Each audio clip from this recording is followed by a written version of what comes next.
Kafasında 4-5 tane yara var. 5'er santim 6'şer santim genişliğinde.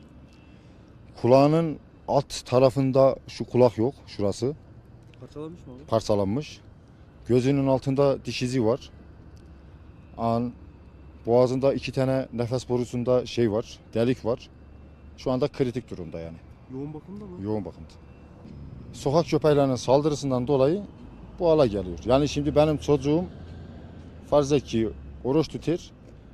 Beni saat 9-10'a kadar bekler ki babam bana bir tane çikolata getirecek.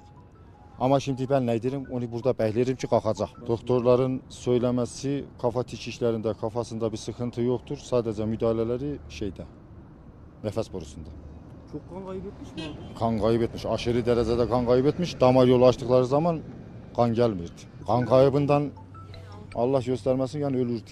Belediyenin arabası gelmiş Sütpınar mahallesinde köpek topluyor. Hani yani şimdi birinin çocuğu ölecek ki yani böyle ola. Niye şimdi toplamaya başladın? Niye topluyorsun?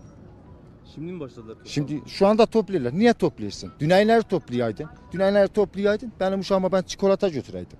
Bak bugün ben burada hastanede beklerim onu. Şikayetçi olacağım. Şikayetçi hepsinden olacağım. Herkesten olacağım. Kim sorumluysa. Belediyesinden, muhtarından, heyetinden hepsinden. Hepsinden de şikayetçi olacağım.